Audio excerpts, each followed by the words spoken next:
The rain fell hard on the roof of the small wooden house standing alone near the forest edge on Colony 7. The wind howled like a warning. The trees danced wildly as lightning flashed in the sky. Inside the house, a man named Daniel sat near the small heater holding a cup of hot water with both hands. He had short black hair, tired eyes, and a scar near his right cheek. He had not spoken to anyone for weeks. He liked it that way. Then came the knock, not loud but clear, 3 slow knocks on the door. Daniel stood still. Another knock. He grabbed the old laser pistol from the table and walked toward the door slowly. He looked through the small window beside the door. His heart skipped a beat. A figure stood outside, soaked in rain, hair sticking to her face. She was not wearing much, just a thin fabric that was torn at the side. Her eyes looked straight into the window. She did not blink. Daniel opened the door halfway, gun still in hand. Before he could say anything, she whispered, "Please." Her voice was shaking, her lips cold and blue. Her hands reached forward just a little. "Please. My body is strong. I can give you strong children. Let me in. They are coming." Daniel did not move for a moment.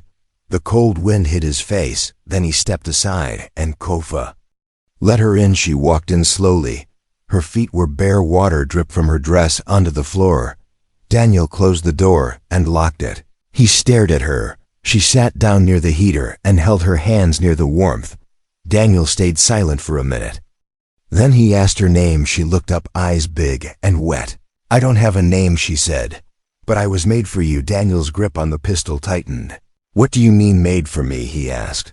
She looked at him again, like she knew him, like she had seen him before. "I escaped from them," she said. "From the lab. They want me back. But I ran. They will follow." Daniel sat on the other side of the room watching her. He had heard strange stories in the colony. Stories about labs. Stories about people who were not really people. Things made for humans to serve, to obey, to breed. She looked too human. But something in her eyes was different. Too sharp, too deep. Wind outside grew louder. Something howled in the forest. Not wind, not animal, something else.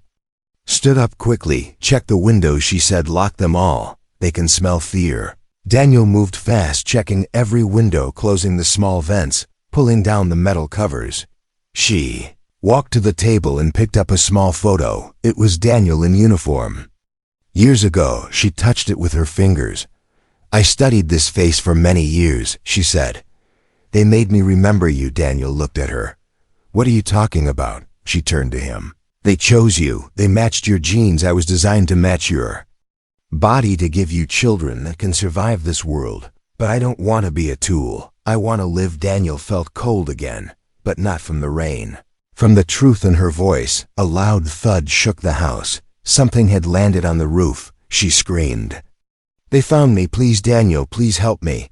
If they take me, I will not return." Daniel rushed to the back room, grabbed a second pistol, tossed it to her. She caught it easily like a soldier. "You know how to use that?" he asked. She nodded. "I was trained for everything, even death." He looked at her again. Her wet hair, her shaking hands, her strong heart. He had never met anyone like her. Outside, the storm raged. Inside the house, 2 strangers stood ready to fight. A second thud, then scratching on the roof. Then silence. Daniel stepped close to her. "What do they want?"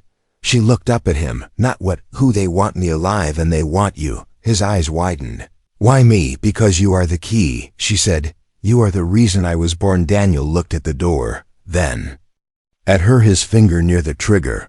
The rain kept falling, but now it felt like something else was falling too, something bigger, something darker, and it had only just begun. The house was cold, but not because of the storm. It was something in the air. Something between them. Daniel looked at her again as she held the pistol in both hands. Her body was shaking, but her grip was strong. He had seen fear before. He had seen soldiers freeze, but she was different. She was ready. He moved toward the window. Just enough to peek through the cover. No movement outside. Only trees, only shadows. Only the rain dancing like ghosts. She stepped closer and stood beside him. She spoke in a low voice, as if someone was listening. "They are not alive like us. They are bred for the hunt. No mind, no soul. Only orders, only targets. Daniel turned to her. "Who sent them? Why are they after you?" She looked away. For a long moment she stayed silent. Then she spoke. "You will not believe me, but I will tell you anyway because you need to know before they come again." She walked to the old couch and sat down slowly. The heater hummed behind her. Her face was lit in a soft orange glow. "I was made in Lab 9 near the orbit of Titan," she said. "We were not born, we were grown. 50 of us, all female, all part human, part something else. They never told us what." Daniel sat on the chair across from her, his hand still near his weapon. "Why would they do that?" he asked. She looked into his eyes. "Because Earth was failing. They needed new women for new worlds, women who could survive disease, hunger, war, women who would obey, women who would breed on command." Her voice did not shake now. She spoke like a soldier giving report. "Each of us was matched to a subject on Earth. They studied your history, your blood, your mind. I was made for you. Only you. Your DNA was coded into my cells. I know your reflexes, your fighting style, your scent." Daniel looked at her with a mix of shock and anger. He stood up and walked toward the window again. His voice was low. "That is insane. You expect me to believe I was part of this?" She nodded. "You were in the files. They called you Subject H071, the hunter chosen for Colony 7 breeding program. But they lost you. You left the army. You disappeared. But I still remembered." Daniel stared out into the forest. The storm was starting to calm, but the silence was worse than the thunder. He turned back to her. "You said 50. Where are the others?" She closed her eyes for a moment. "Some are still in cages. Some are dead. Some obey, and one escaped." Daniel felt his chest tighten. His past was not clean. He had worked missions where questions were not allowed. Now he was part of something deeper, something darker. She stood again and walked toward the table. She picked up a small device from her belt. It looked like a worn data chip. She held it out. "This has all the files, your name, my name, the program, the orders, everything. You can see it if you want, but they will come before morning." Daniel took the chip and placed it inside the small terminal near the wall. The screen flickered. Then names, faces, codes, dates. He saw himself, his full file, his mission logs, and then her image. Not a name, just a number, F9 to 21. Age 4 years, body age 24. Status: escape, target, recover. He turned to her. "Why now? Why run after so long?" She looked outside. "Because I started to think, to feel, to dream. And that was not allowed. I hid it for months. Then I killed one of the guards, and I ran. A sound came from the back wall like metal sliding." Daniel moved fast, gun raised. She followed without question. They reached the storage room. Daniel opened the hatch to the power grid. A small red light blinked. "Tracker." She said, "They found this place. You have 1 hour, maybe less." Daniel stared at the blinking light. He had survived war, survived betrayal. But this was something else. He turned to her. "If they catch us, what will they do to me?" She stepped close. "They will erase you. You know too much now. They erase threats. They..." Rain outside was slowing, but the storm inside the house was only rising. Daniel grabbed his bag from the closet, loaded his pistol, checked the ammo. She looked at him with eyes that were not human, but still full of something warm. He nodded once. "We run before they arrive." She smiled for the first time. A small soft smile. "I was made to follow you," she said. "But now I choose to walk beside you." And then they stepped out into the night. Not as man and machine, but as two fugitives running from the past, running towards something neither of them understood, yet something that already felt like fate. The forest was not silent anymore. Every step Daniel took was followed by a distant echo. The leaves crunched beneath their boots, but the sounds were not their own. The trees were tall and strange, with glowing blue veins across their bark. The night was thick like fog, but heavier, like it was breathing along with them. She walked beside him, silent but alert, her head tilting slightly every few steps, listening not just with ears but something else. Her eyes scanned the shadows without blinking, as if she could see things he could not. They had not spoken for an hour since leaving the house.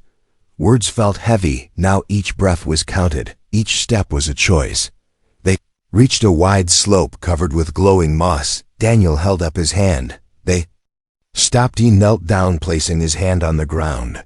The soil was warm, too warm for night. She leaned closer, her voice barely a whisper. They passed here 15 minutes ago. 4 of them. Not human. Daniel looked at her face. She did not guess, she knew. She was reading the forest like a map drawn in blood and heat. They moved again, faster this time, deeper into the jungle, toward the abandoned cargo station 5 kilometers south. A place Daniel remembered from old missions, a place forgotten, but with power and weapons. As they moved, she finally spoke. They are not soldiers, not clones, not even full machines. They are hunters born from spliced flesh and metal, designed to chase without rest, smell memory, taste fear. They never sleep, they never stop. Daniel clenched his jaw, his hand stayed close to the pistol. He had killed many things in his life, but never something like that. The payav, trees thinned, and a low metal structure appeared ahead, covered in vines and dirt. The cargo station was dead silent. Doors rusted and cracked. They slipped inside through a half-open panel. Dust filled the air, lights flickered as Daniel connected a power cell to the main grid. The hallway lit up, faint and flickering, but enough to see the old Earth flag painted on them. Wall and below it, a faded logo, GNCO-RP. She stopped when she saw it. Her eyes stared at the name, as if remembering something she never wanted to. They made us. They made me. Then they sold us. Daniel checked the weapon rack on the wall. Most were dead, but one heavy plasma rifle still had charge. He handed it to her. She held it like it was part of her body. No hesitation, no fear. They moved to the control room and locked the door. Cameras still worked. They showed 4 figures moving through the forest, fast, too fast. Not walking, not running, gliding, sniffing. One of them looked directly at the camera. Its face was wrong. Too long, no mouth, just a thin slit. Its eyes were small and deep. It wore no armor. Its skin was black metal covered in veins. They have my scent, she said. I was born in their hive. They know me. Daniel watched them. One reached the spot where they had crossed the slope. It knelt down. Then its head snapped up, and it pointed. They are coming. Daniel looked at the screen again, then at her. If we fight, we die. If we run, they follow. She stepped forward. There is one more way. We show them something they have never seen. We fight like humans, not programs. He nodded. Then we make a trap together. They moved fast. They rigged the entrance with old mines, set up wires, turned off all lights, sat in the dark, breathing, slow, waiting. Silence before the storm was worse than the storm itself. Daniel remembered the silence before gunfire in his past, but this was colder. Then came the noise, not footsteps, not growls, something deeper, like bones breaking in rhythm, like machines eating meat. The door burst open. The mines exploded. Fire lit up the hall. Screams that were not screams echoed. 2 of them kept coming. She fired first. Plasma tore through one, but it did not stop. It burned, but still moved. Daniel rolled to the side, shot the second in the leg. It fell, then twisted its body and crawled. Its hands were claws. Its spine was open, but still it chased. She screamed, not in fear and rage. She jumped forward, rammed the barrel into its neck, fired. The creature fell shaking. Then still Daniel faced the last one. It moved toward him. Too fast. He fired, missed. It leaped. Then she was there, between them. She took the hit, fell with the creature. They hit the floor hard. Daniel ran, fired one last shot into the back of its head. Silence. She lay there, breathing hard. Blood, but not red, blue, and silver. Daniel knelt beside her. She smiled weakly. They are not gods. They bleed too. He looked at her strength, her will. She was not just made. She was alive, and now they were not running. Now they were fighting back. Asterisk. The fire was dying slowly, but the smell of burnt flesh stayed in the air, like a warning. Smoke curled along the walls of the old cargo station as Daniel dragged one of the dead hunters into the light. Its body was heavy, but not natural, not just muscle. Metal wires poked through the skin like veins of steel. The head was split open, showing no brain, only a strange black crystal pulsing with fading light. She watched from the corner, her face blank, but her hands tight around the rifle. She had stopped shaking. She had stopped blinking. She was still, but inside her something was burning. Daniel opened the hunter's chest and found a symbol carved into the bone. 3 sharp lines with a circle in the center. He had seen it before long ago on Earth. In a mission that never made the records, he turned to her and pointed at the mark. This is not alien. This is from Black Section 9, Earth's Deep Science Division. Off the books, off the rules. She walked to him slowly, then reached into her belt. She pulled out a data tag and placed it on the table. It glowed blue, then green, then red. The screen showed rows of files, names, codes, lab reports. Daniel scrolled through them, eyes growing darker with each name. Every person listed had a match. Subject and source test and target. He stopped when he saw his own Face Hunter project. Phase 1 code. HO71 compatible. Aggression rated, fertility stable, emotional instability. Marked for pairing. He stepped back like the screen had burned him. He looked at her, but she was not surprised. I told you, she said. You were chosen long before I was even alive. You were built into the design. You were not part of the program. You were the foundation. Daniel turned away, his breath short, his chest tight. The past he had buried was not just alive.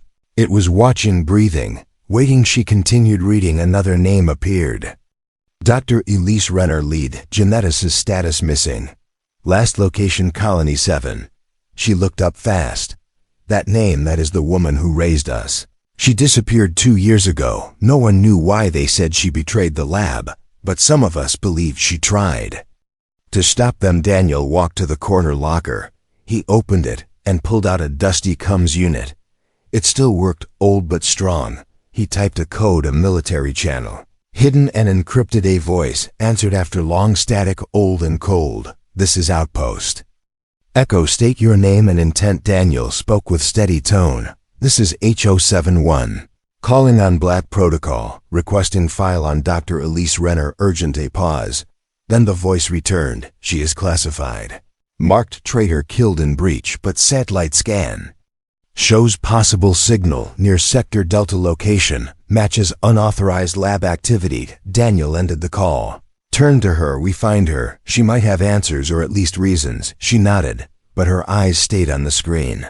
Then she said something that made the room feel colder. There are more of us still out there, still waiting. Some of them believe the humans are gods. Some believe they are enemies, but none of them are free. Not truly. Daniel picked up his rifle, checked the charge, loaded spare rounds, then looked at her. Are you fresh? He looked at her hands, flexed her fingers, then looked up. I do not know. But with you, I feel like I could be. They stepped out of the station as dawn began to break. The sky was pale and the trees shimmered in the weak light. Their shadows stretched long behind them. But ahead lay answers, maybe truth, maybe lies, but something deeper than blood, deeper than memory hours. Passed as they crossed rivers and rocks and fields of silver grass. No hunters followed. No drones watched. But the silence was not peace, it was waiting. They reached the edge of Sector Delta as the sun rose higher. The land here was cracked and broken, like something had crashed years ago, a fallen ship, a secret base buried under fake soil. She found the entrance first. A patch of dirt that did not smell like dirt. She knelt, tapped a pattern into the ground. A small door hissed open. Dark inside, warm air flowing out like a breath. They stepped inside, and the door closed behind them. The hallway was smooth metal, with old lights flickering above. Footsteps echoed. Her heart beat louder. Daniel stayed close, hand near his weapon. Then a voice came from the shadows, old but soft. You made it. They stopped. Out of the dark walked a woman. Gray hair, lab coat, eyes full of sorrow. It was her, Dr. Elise Renner. She looked at Daniel, then at the girl, then said, I tried to stop them, but I was too late. Daniel raised his weapon. Why did you choose mesh? Look down. Because you were kind in a world that was not, and we needed that, even in something built to survive. And then the truth began to unfold. The walls were cold and smooth and silent, but the silence was not peace. It was memory held in steel and wire and pain. Daniel followed the doctor through the narrow corridor, lit only by a faint green glow from overhead tubes that flickered like dying fireflies. She walked slowly, like every step was heavy with something she had buried years ago.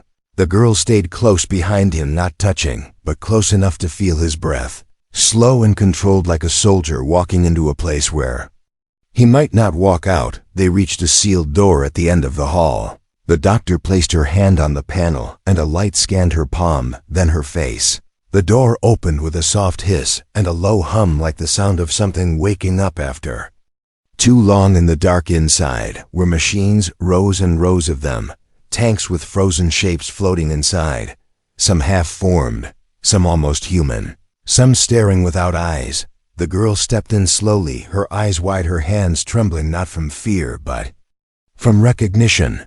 "This is where we were made," she whispered. "Where they built us, where they trained us, where they gave us names and numbers, but not choices." Daniel walked past the tanks, looking at the silent bodies, trapped in liquid dreams. He saw one that looked like her, exactly like her, same face, same body, but lifeless, just a shell. The doctor stopped near a console and touched the screen. A file opened. It showed Daniel's face again. Next to it, her face. Then a line that connected them.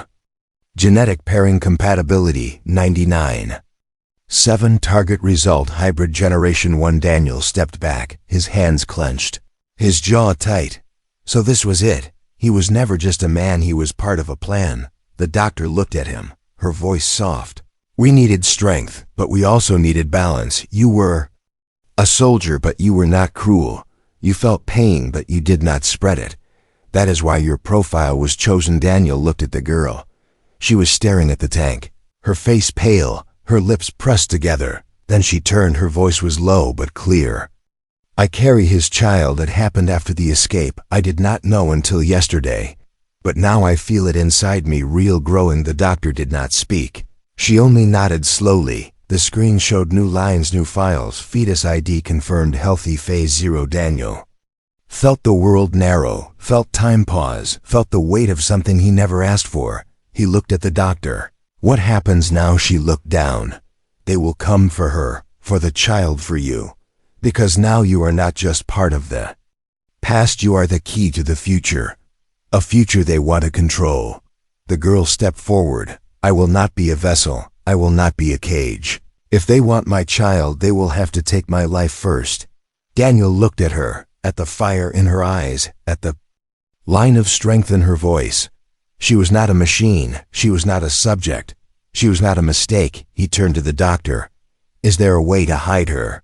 To erase her from their systems? To give her a name, not a number?" The doctor hesitated. "There is one way, but it will erase everything. Her file, your link, her history, even the child's identity. It will be like none of it ever existed." Daniel stepped back. "That means we disappear forever." She nodded. "Yes, but it means freedom." The girl looked at Daniel, her voice calm. "I will go where you go, but I will not be hunted anymore." Daniel walked to the console, stared at the screen, then placed his hand on the input pad. The system asked one question. "Confirm deletion." He looked at her, then at the doctor, then he said, "Erase it. All of it." The screen flashed. Data gone. Connection severed, files wiped. The tanks around them powered down. The room felt lighter, like something had been released. The doctor handed Daniel a chip. "One last thing, a name for her. For the child." Daniel took it, looked at the name. It was not a number. It was not a code. It was human. They stepped out of the lab as the sun began to fall. The sky turned orange, then red, then dark. They had no home, no map, no future written by someone else. But they had choice, and for the first time that was enough and far above them. Satellites blinked out, signals cut, systems failed. The hunters would search, but they would find nothing, because Daniel, the soldier once designed to serve, had finally made a decision no machine could predict. Asterisk. The mountains rose like teeth across the sky, sharp, cold, silent, and untouched by time. Snow fell in slow, quiet sheets, covering the path behind them, like nature itself was helping them vanish. Daniel held the old rifle close to his chest, his breath visible in the cold air, each step sinking slightly into the white surface. She walked beside him, her coat tight around her body, her eyes always scanning the sky, as if waiting for something that could fall without Warning, they had been walking for 2 days. No roads, no signals, no contact. The chip in Daniel's pocket held only one thing: coordinates. It had been given by Dr. Elise before she stayed behind to destroy the last parts of the lab. She said there was a place, an old site, buried under mountain stone built for war, now forgotten, or so they hoped as they reached the ridge. Daniel paused. Below them was a flat surface carved unnaturally into the rock. Snow could not settle on it. Too warm, too wrong. She spoke. This is it. I remember the design. It was a backup site, used only if the main lab failed. Daniel nodded. Let's wake it up. They climbed down carefully. Her hand reached out and pressed a flat panel hidden behind old roots. The ground shook lightly. A door opened inward. The smell of dust and old electricity hit them like memory. They stepped into darkness. Then lights clicked on one by one. Old green glow, long hall, thick air. This place had not been used in years, but it was not dead. She moved ahead. Found the control room, activated the terminal. The screen blinked twice, then loaded fully. Daniel watched as systems came online.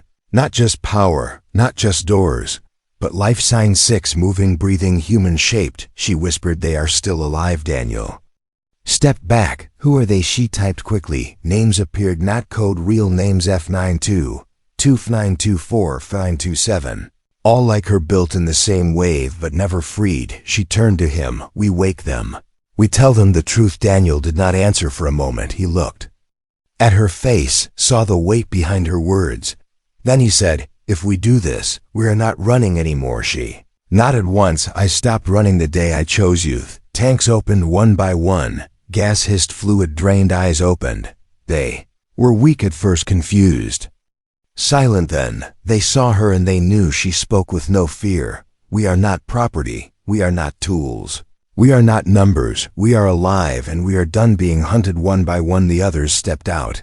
They stood close, not broken, not angry, but ready. Daniel opened the storage unit. Inside were weapons, old, worn, deadly. He passed them around, taught them quickly. They learned faster than any soldier he had seen. They were made for survival. Now they were choosing war. They moved through the base, cleared old halls, secured the exits. She stood at the central terminal, spoke into the system, a message broadcast to every hidden channel, to the hunters, to the masters, to the labs. This is not your world anymore. Somewhere across the planet, others heard it. Some afraid, some curious, some ready. She turned to Daniel. The hunters will come soon. Daniel smiled slightly. Let them. They set traps, built defenses, not much, but enough to hurt. And then the sky changed. Dark clouds moved fast. A sound came from above like thunder, but sharper. A drop ship, sleek, black, unmarked. But Daniel knew its shape. It was Earth made it. Landed hard near the ridge. The door opened. 4 shapes stepped out, clad in armor. Not hunters, not machines, humans. She stepped forward, rifle in hand. Daniel stood beside her. The others flanked them. The lead soldier removed his helmet, gray hair, scar on the neck, cold eyes. He looked at Daniel. We don't want blood, just the subjects. Daniel raised his weapon. They are not subjects. They are people. The soldier laughed. You think this ends in freedom? You think they can live like us? She replied before Daniel could speak. We don't want to live like you. We want to live like us. The soldier signaled. His men moved. The first shot came from the side, one of the girls, sharp and fast. The second hit the ship. The third dropped the man. Daniel fired, then ran. The battle was not long, but it was loud when the dust cleared.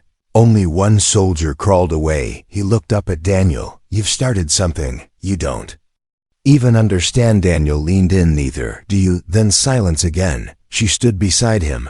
Her hand held his. She looked around. No more tanks. No more cages, just breath. Just sky, just rebellion born in fire. The sun was rising slowly behind the distant hills, turning the cold blue sky into fire and gold and ash. Smoke still floated above the broken earth, where the ship had fallen, twisted and half-burned black metal, reflecting nothing. The air smelled of dust and blood and victory that came too late to cheer. But they were alive, all of them. Daniel sat on a rock near the ridge, watching the others move across the camp.